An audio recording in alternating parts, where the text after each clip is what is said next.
Don't miss out on the last few weeks of football action with Prize Picks, the best place to win cash while watching the playoffs. The app is simple. Pick more or less on at least 2 players for a shot to win up to 1,000 times your cash. Download the Prize Picks Daily Fantasy Sports app today and use code SPOTIFY and get $50 instantly when you play $5. That's code SPOTIFY on Prize Picks to get $50 instantly when you play $5. You don't even need to win to receive the $50 bonus. It's guaranteed. Prize Picks. Run your game. Must be present in certain states. Visit prizepicks.com for restrictions and details.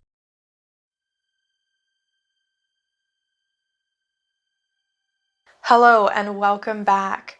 Come sit for a spell and join me round the cauldron to talk about witchcraft, polytheism, and the intersection of magic and mundane. This week I have a wonderful guest on the show. I'm talking with Christine Grace, author of a brand new book, The Witch at the Forest's Edge, 13 Keys to Modern Traditional Witchcraft.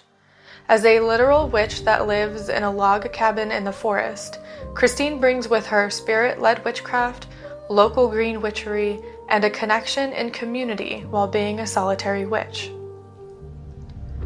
Before we get into the conversation, I have to give a wonderful shout out to my patrons on Patreon. Thank you so much for your support, and Thank you so much for your support to help keep the podcast and channel up and running. A big thank you goes out to Rose, Jess, Lee, Angie, Magical Crafting, Bliss, Beverly, Jessica, Jennifer, Laura, Chris, Nad, Brittany, Meredith, Jessica, Tia, Stephanie, Gordon, Brink, Emily, C, Ryanon, Brian, Anthony, and Elizabeth. If you join me on Patreon, you get first access to all videos, podcasts, posts. If you join me on Patreon, you get first access to all videos, podcasts, and posts. We're also still thick in our book club. Right now, we're reading Braiding Sweetgrass by Robin Wall Kimmerer. Join us over on Patreon for as little as $1 a month. And without further ado, let's chat. So thank you so much for joining me today. We have Christine on the podcast and on YouTube. Thank you so much, Christine, for being here. Thank you, Megan, for having me, and I'm excited to be here. Yeah, absolutely. So for anybody that doesn't know who you are, can you give a sort of little introduction, who you are, what you do? Sure. Well, in this space, I'm a podcast co-host of Betwixt in Between, which is just a conversational podcast about witchcraft. And I'm the author of a book that recently came out with Wiser called The Witch at the Forest's Edge, 13 Keys to Modern Traditional Witchcraft. And I live in a log cabin in a forest with my family, and I'm kind of like that literal kind of like fairy tale witch in the forest. And So do you consider yourself a professional witch, or do you do like other stuff on the side? I guess I do consider myself a professional witch because so many of us, it's only part-time anyway, the kind of professional piece of it. And so that's certainly true for me. Between the podcast and writing and then doing tarot readings and mentorship sessions for my clients, that's really only a part-time amount of work. My actual job is being a homeschooling parent. So yeah, a professional witch, but not as a full-time job at all. So I have to ask, what is your favorite part about living in a forest? Living at the stereotypical witch in the forest. What's your favorite part? So I think my favorite part is that previously, if I wanted to like take a walk in a forest, I had to pack my kids up and like, we're probably going to be gone for a while. So we've got to have snacks and like, just all the things, whether it's just me or much more likely all of us. There's just a bunch of stuff that you have to get ready. And then you have to like plan the driving time and blah, blah, blah. Whereas in this case, I can just step outside onto a trail. And that is just kind of what we do every day. And instead of being kind of a special occasion, it's just sort of woven into the fabric of my life. And that means that then the land that I'm spending the most time with, instead of being, in our old house, which I also really loved, being a backyard, which was very special in its own way, like this place where I'm hiking is also that place that is my home. And that relationship is just, I don't know, it's different than anything I've ever experienced. Like, I'm not like a rural dweller born and bred, but I am really enjoying the heck out of it. I have to say, I am a little jealous, just a little bit. But I was born in the city, so the city is like what I know. So you said that you had a book come out by Wiser. For anybody watching on YouTube, I actually have it here in my hand. I just finished it last night. I was like, I need to finish it. I really, really enjoyed it.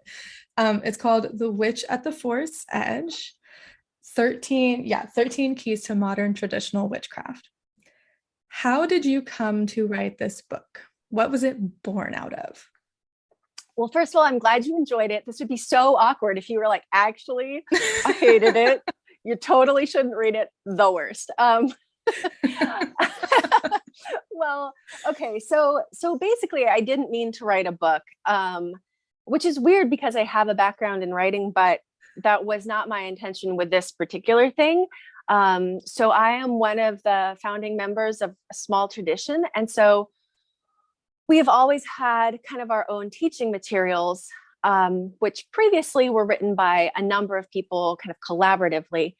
And then it was kind of time for a refresh of our teaching materials. And that just fell to me entirely. And so I'm getting kind of close to the end. And it took me years because I mean, we had something we were already working with, and I was like having babies at the time. So I'm like, like nursing a child and typing with one hand. And so it took me a really long time. And I get kind of close to the end, and I'm talking to our kind of leadership council, I guess you could call them. And I'm like, so this just feels really different to me than previous iterations of our teaching materials.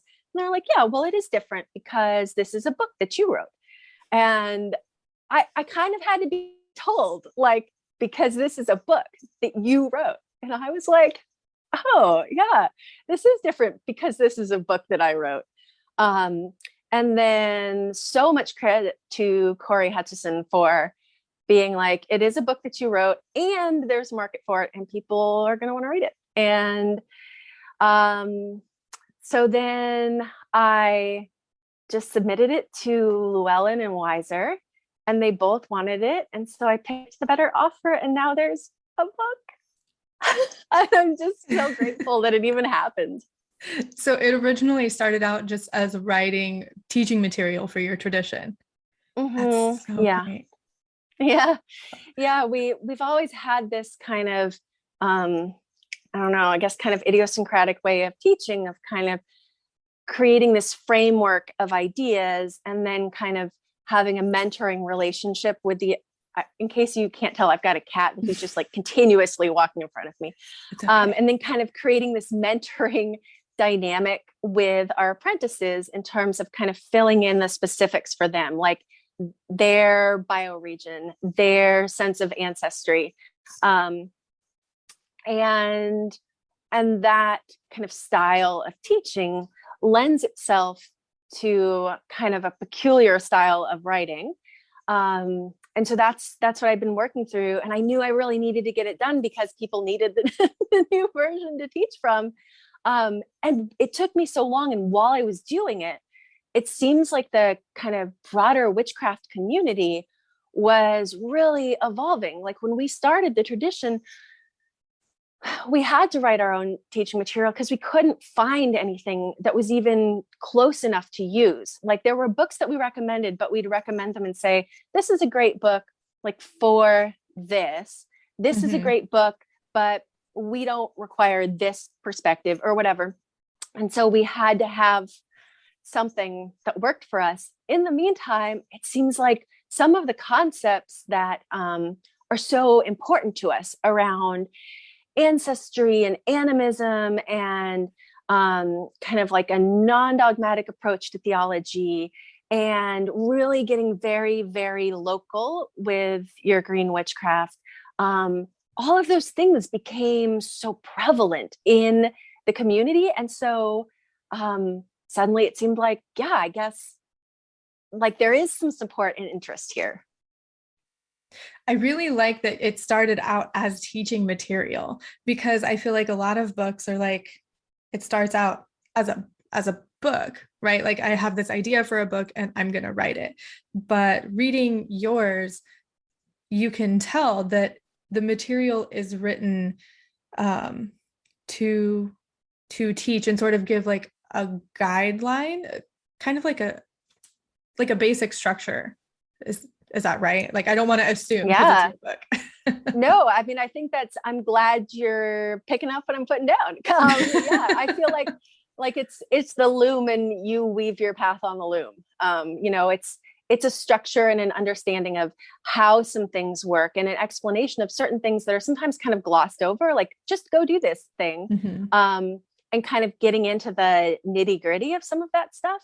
But absolutely, it's a framework. And because witchcraft is so personal, and because we're so interested in things like ancestry and folklore and bioregionalism, it is going to be different for everybody. And so I can't really tell you like, this is exactly what you need to do. Like work with this material in this way, raise this tool at this moment, mm-hmm. because it's so personal.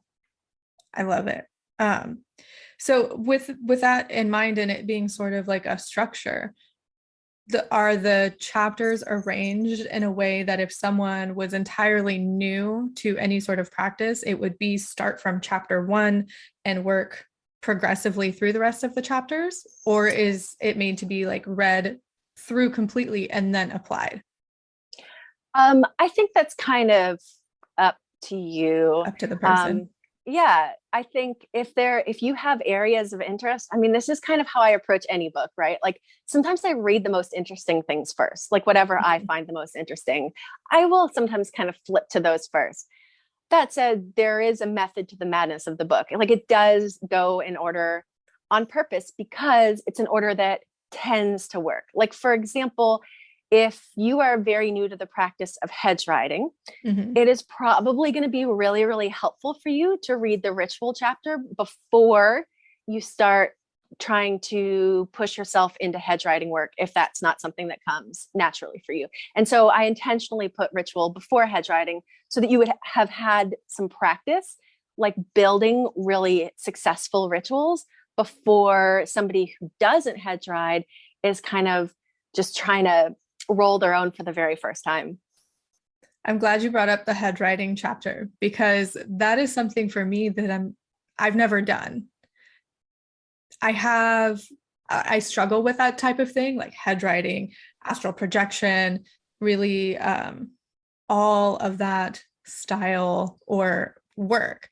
And so that chapter was really interesting to me because in my head, I'm thinking like, I want to do this. How do I do this? Yeah. And so hearing that, it is put together sort of like ritual first. And when you can build the ritual, then this thing that comes next will or should or probably will be easier.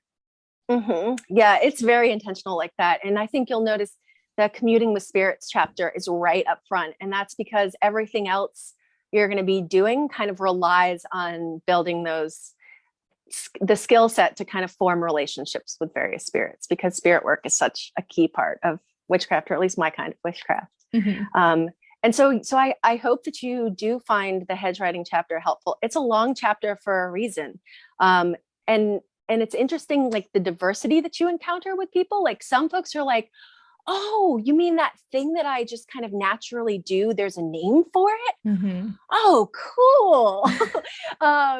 And some people are like, you think I'm seriously going to be able to do this? I don't know. Yeah. And so people can really run the gamut. So I'm sure for some people, they'll be like, why is there so much explanation of this? Like, this just comes naturally to me. Mm-hmm. And so maybe reading that whole chapter at great length is not for that person.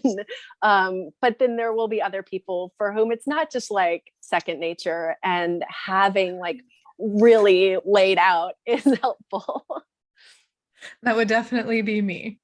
I liked how you also included sections at the end of each chapter for not only practice, but reflection.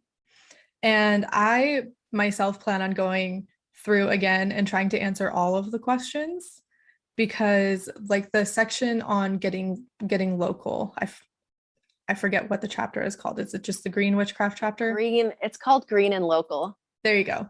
That one, especially being in a new place, because I moved to Florida June of 2020. So I haven't even been here for 2 years yet. And what a time to move. Right? Oh my gosh, it was really chaotic.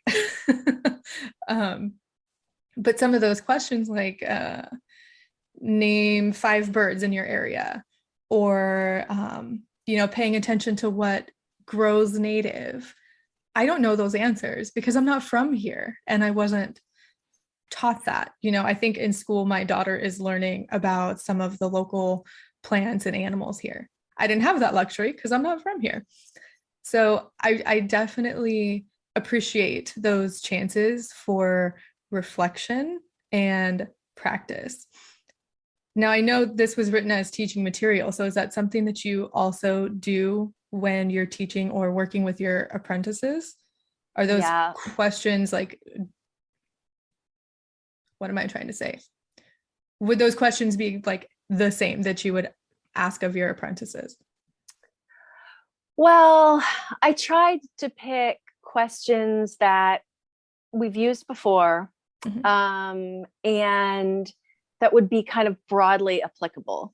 So that's kind of the difference between, because in the end, while it was teaching material, when you're actually working one-on-one with a person, that individual specific stuff, like what their strengths are, what their interests are. And so I can kind of tailor the work that we're doing together to whatever. So for you, I'm sure we would spend a lot of time like working specifically with your local area so that you're digging into your sense of place, right? But for somebody else, maybe that's not even a thing. They're really, really super rooted and they can maybe push a little bit, but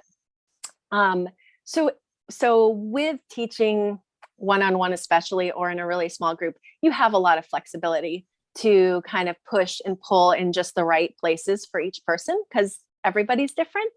And with the book, I had to say, okay, what are the most likely to be kind of widely applicable questions? But it's true. Yes, absolutely. It is a weird phenomenon. I think that so many authors I know, once they published a book, then they felt like they had kind of the credibility to teach. Whereas it's like the literal exact opposite. I had to write a book because I and others needed like a refresh on our teaching material. So yeah, it is kind of strange like that. And I think, an authentic process of learning for all of us, no matter how experienced we are, and this is absolutely true for me, is that there is practice and there is also reflection. And because witchcraft is like a dirt under the fingernails practical thing, there's always going to be that practice piece to it. But so too is research and reading and reflecting and thinking about yourself and the world around you, basically. So you mentioned earlier that you do divination and you also do mentor work, and that this is sort of born out of material for your tradition. Does your tradition grow? What am I trying to say? Like, do you, I don't know if you guys use the word coven, but does your tradition have different like offshoots elsewhere?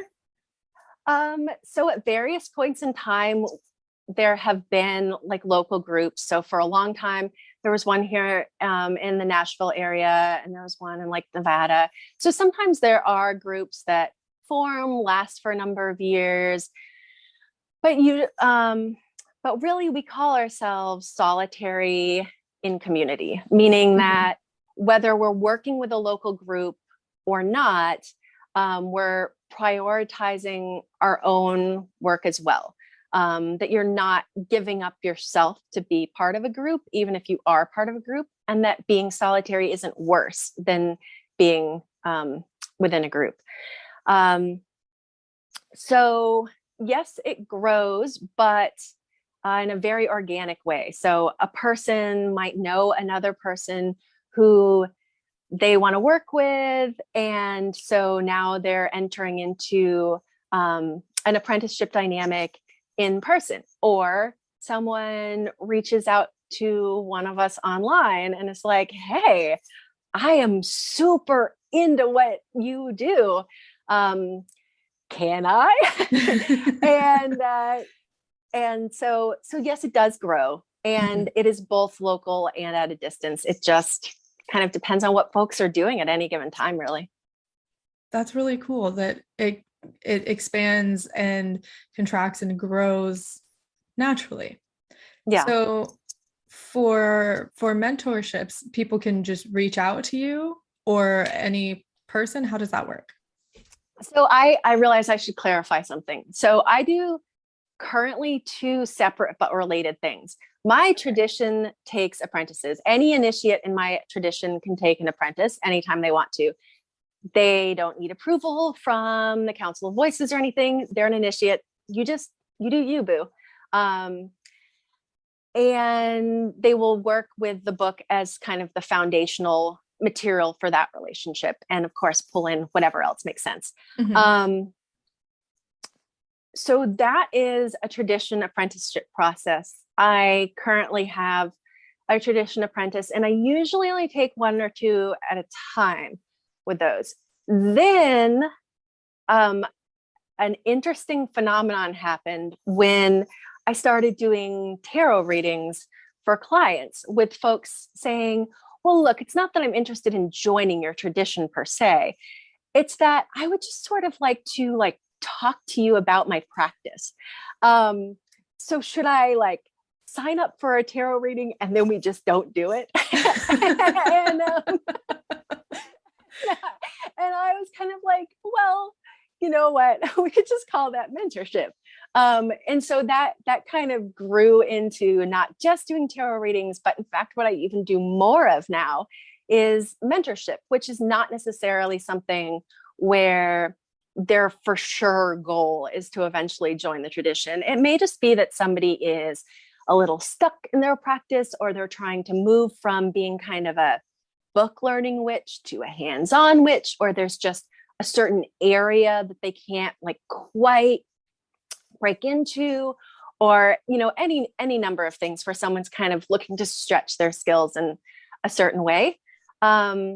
And then that is just a service that I offer, just like I offer tarot readings. It's by Zoom. It's the same thing, except I will only read for you if it comes up in the course of the mentorship session. And that doesn't have to have any tie to the tradition. But yes, if you are interested in either one of those things, you can let me know. Okay, cool. And we'll make sure for people listening or watching, I'll have all of any related links in the description. And being a tradition apprentice doesn't mean I will be your teacher. Right. There are other initiates in the tradition, so it probably won't be me actually, but they're amazing too. You've got a lot to do already. Yeah. So we mentioned already that you live in the forest, but that you also lived in the city and that you've lived in apartments. How was that transition? Because you said you're not a suburban dweller by nature. How was that transition? I've lived all over the place, in all kinds of different settings. And you mentioned that there's a questionnaire in the Green and Local chapter about like Dame birds or something like that. Mhm. So the first version of that questionnaire that I ever wrote, I lived in an apartment when I wrote it. And I lived in an apartment, and I had in Tennessee, which was new to me at the time. And I had an apprentice in Florida who lived with 2 seasons instead of 4. And I was working with like many generations back of teaching material, and it just wasn't working for me. And so I had to start writing new material to both kind of meet my own needs as an apartment dweller in a new area, and his needs as a person who is kind of steeped in kind of modern paganism, but lives now in a 2-season area. And so for me, the transition between different locations and different kinds of housing situations has really helped make sure that my, hopefully, approach is broad enough to encompass a variety of needs and specificities, because I really believe that connecting with a sense of place is for everyone. And it's pretty unusual to live in a cottage in the woods like a fairy tale witch. That's not most people's reality. It wasn't my reality for the vast majority of my 41 years of existence. Mm-hmm. And so, but it's not just for me. Like this is for everybody. Connecting with a sense of place and being a local rooted bioregional witch, working with those local spirits it was for me when I was an apartment dweller. It was for me when I was a city dweller in a single family home. It was for me in different climates. And, so I think that for those who are interested in practicing that way, it's for you too, wherever you are, whether you're from where you live, whether your living situation is your perfect ideal or not, it's totally for you. If you want it. If you want it. Yeah. Yeah. So what kind of tips would you give to someone that's sort of stuck? That's sort of maybe like if they are in a concrete jungle in the middle of the city and they are having trouble connecting, what kind of tips would you give to them? Because I've been there. I have been that stuck person. So specifically like city apartment dwellers? Yeah. Cities are amazing and so alive. And so it is much like the forest is a wonderful place to connect. Cities actually are too. It can just be a little less obvious. So I would suggest kind of going with what you're drawn to. Like, what are you kind of interested in where you live? Are you excited about thinking about the geology beneath your building? Is that interesting? Or are you kind of like, mm-mm? Are you excited about the fungi that live in the mulch around like the landscaping around your building?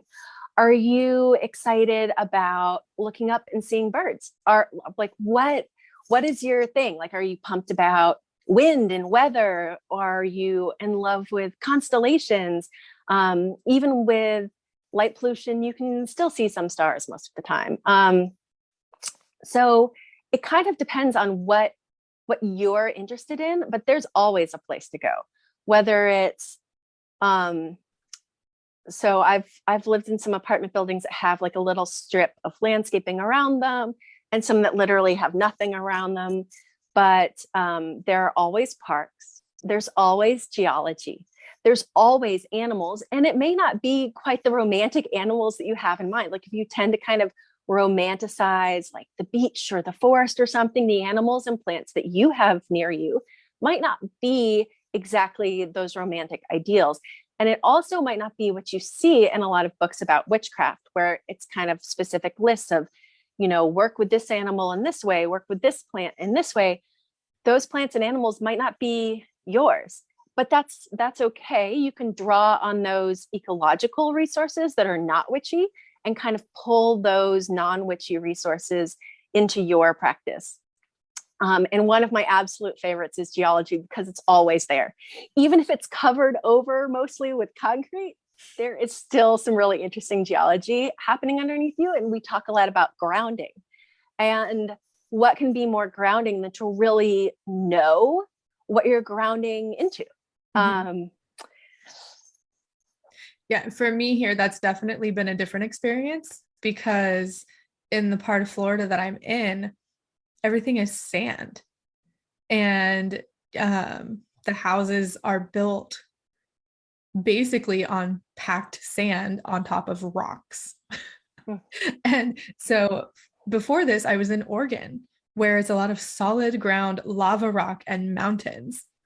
And so that's definitely been an adjustment for myself even.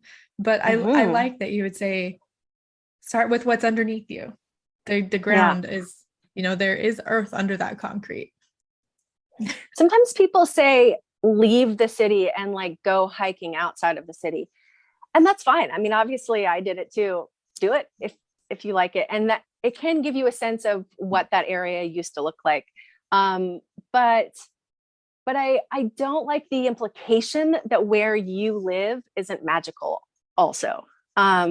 So that's why things like geology and even water can be such an important one, because even if you don't have natural water features or what appear to be natural water features. So I used to live in a part of Nashville that was like very built up and urban. And so there was no such thing as like an open creek or anything like that. I mean, there is a big river that runs through the city, but in my neighborhood, there's nothing. However, I looked at some old maps and found that some of what I thought of were just drainage ditches were actually old creeks that had been like kind of covered over with culverts to kind of make way for human development. And so, yeah, they were not exactly the aesthetic ideal, perhaps, of like this pristine wilderness, but they were absolutely magical as heck. So how did you find those maps? Because I'm thinking in my head, like, oh, that would be really interesting to look at where I am, because the highway is not very far from me. I'm like, but what did it look like before? Do you use like city websites or anything like that? Yeah, you can. And a lot of city archives are actually entirely or partially online. So you may actually be able to do some of it just on the internet. Nice. I got into it because I joined my neighborhood Facebook group, and it turned out that a city archivist lived in my neighborhood, and she was retired, and she was really interested in teaching me about the city archives. And I was very interested in learning. So it really started with just kind of reaching out to my neighbors and just kind of asking some questions until finally, and various people answered in different ways, but this one person answered in perhaps the most explosively helpful way. And that's why I kind of try to pass along cities have archives as much as I can, because I didn't really know that. Even as the daughter of a librarian, I guess I just kind of forgot that cities have archives, and they're like amazing resources, and they go back into history, and wherever you live, no matter how urban it is, it has changed. And so you can see it changing in the living organism that it is. And I think that really helps to contextualize that the city you live in is alive. It's been changing certainly slowly over time, but it has been changing, and you can kind of see its life unfold before you. And of course, it's free to go to city archives. Now, if you're having someone like do the work for you and look things up and, blah, blah, but it is just like a library, basically. I'm going to have to look into that. I'm going to write that down. City archives. So I meant to ask you at the beginning, but I totally forgot. I like to ask everybody how they discovered witchcraft. Has it always been there for you? Is it something you discovered, like me, as someone that was born in the 90s or grew up in the 90s? We discovered it through like Scott Cunningham. How did you and witchcraft meet? All right. Well, I wasn't born in the 90s. I'm considerably older than you, but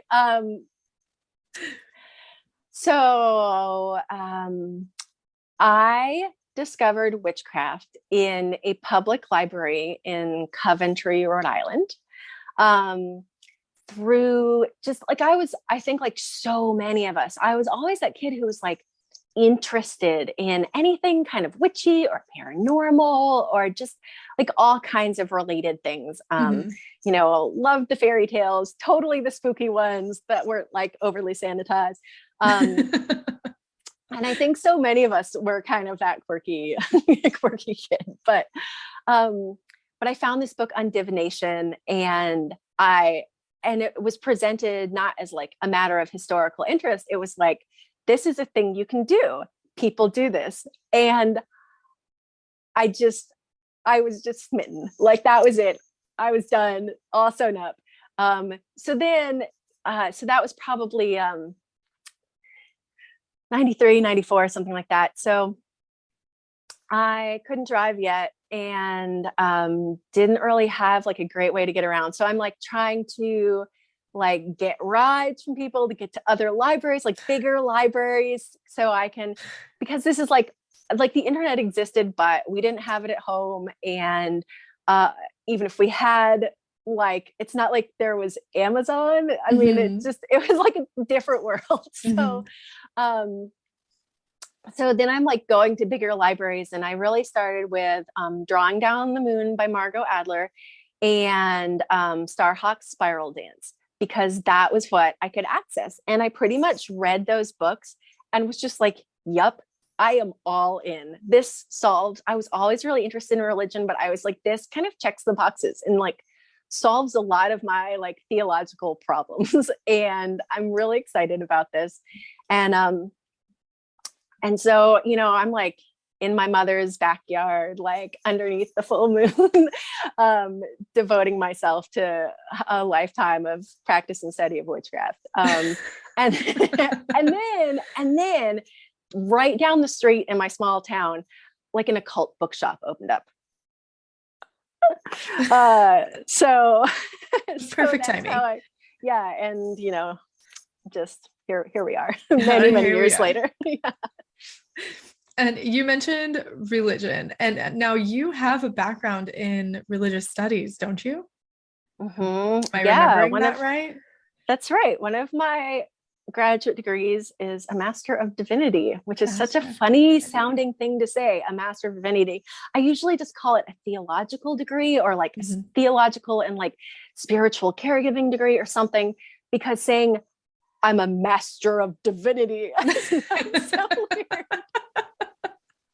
It just makes you extra witchy. Oh yeah, I guess. Yeah. Now, how does that play into your ideas of divinity and theology and deities? If you're comfortable answering that question, I know that can be kind of personal. Well, it's not that personal. I mean, I talk about it in the book. I don't really like worship any gods. But that doesn't mean I'm not cool with them. Like, I'm kind of cool with them all, but nobody's on my altar right now. Oh geez, sorry. Come on, cat. No. It's okay. Cats are assholes. Yes, cats are assholes. All right. So I was like, nobody's on my altar. Mary, the Mother of God, is on my altar, but not really so much as a deity in herself, but as a connection to my ancestors who for many generations had like a really strong connection with her. So yeah, I work mostly with, I guess you would call some of my most prominent local land spirits gods of a sort, but in a very local, specific UPG kind of way. And I'm like really interested in mythology and theology, and it's just like kind of a passion of mine. I love to think about it. I love to talk about it.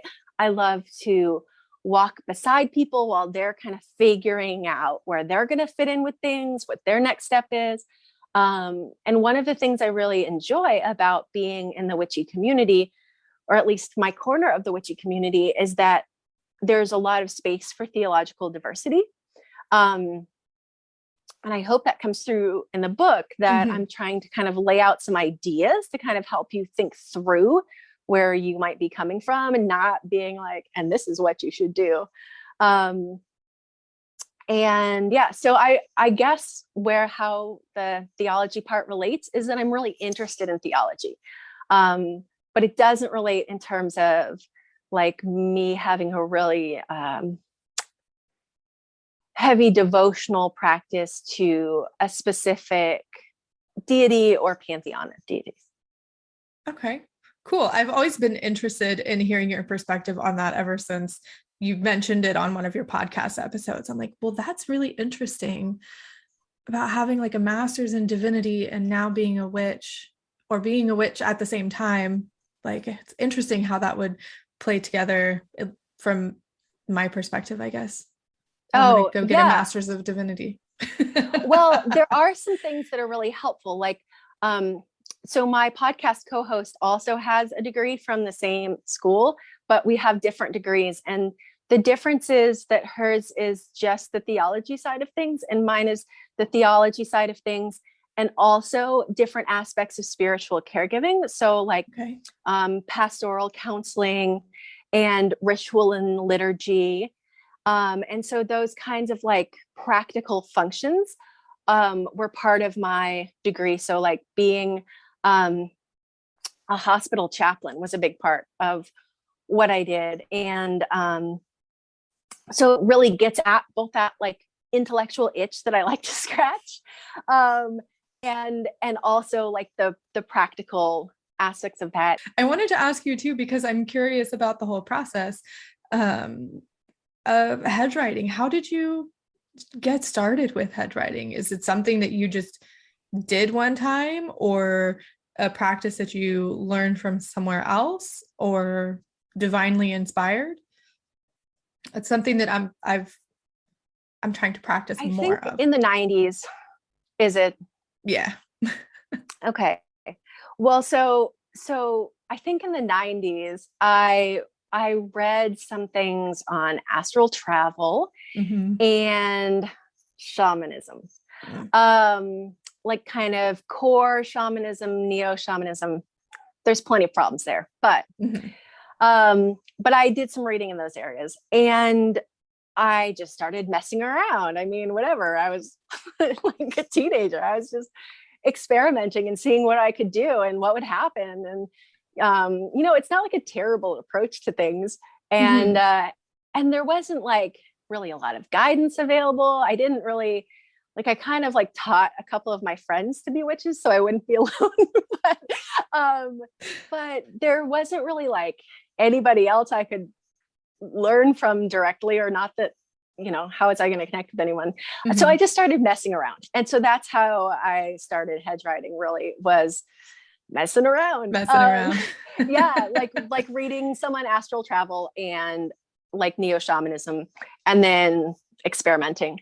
And then for a while, I was part of another tradition where we called what we did shamanic witchcraft, or that was one of the terms we used. And I was eventually one of the leaders in that tradition, and then we disbanded that tradition, blah, blah.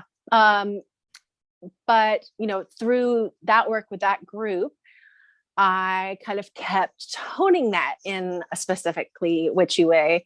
And here we are. So then over time, like the language around that has developed. And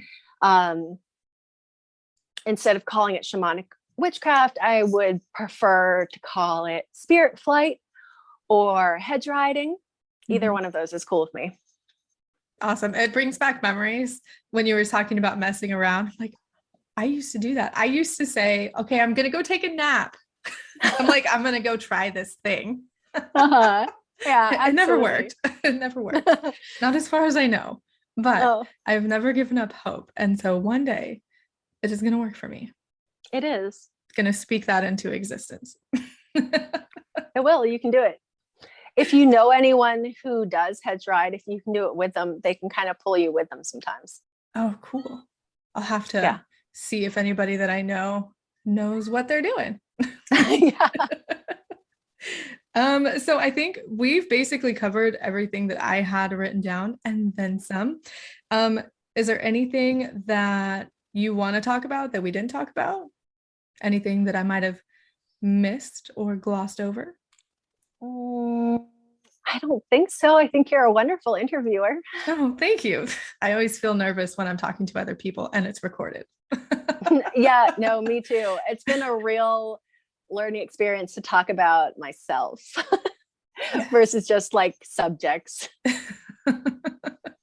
Okay, so last question. If you could choose one piece of advice or wisdom to share with magical people that are listening or watching, what would it be? One piece. Mm-hmm. One piece. Or two, or whatever.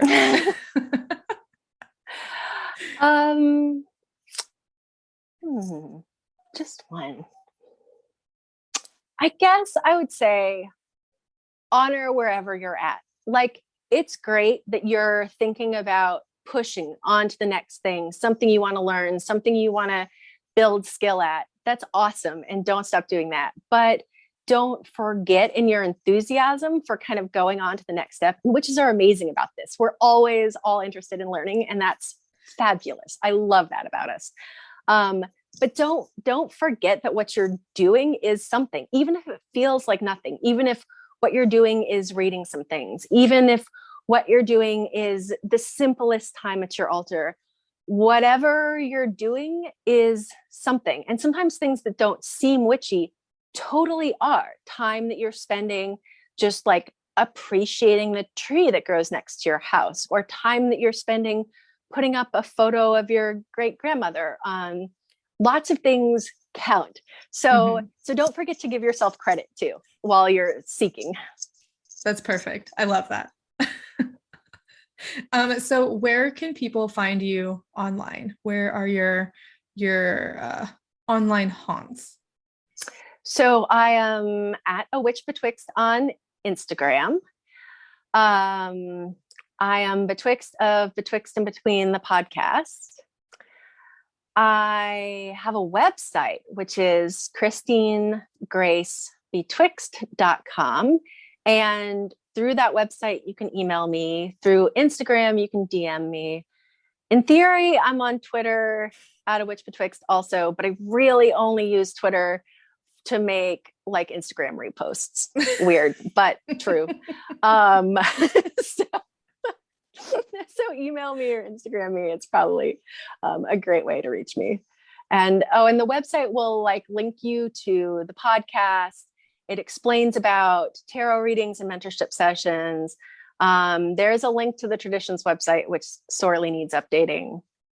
So you can kind of connect to all the things that way. Awesome. And I'll make sure to include those links in the description and in the show notes. Where can people buy your book? Oh, anywhere, probably.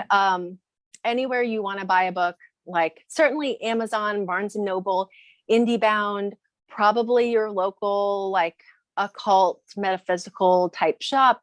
If they don't have it, they can order it because it's through Wiser. So, it's pretty much available however you want it. It comes in audiobook, it comes in Kindle, it comes in paper.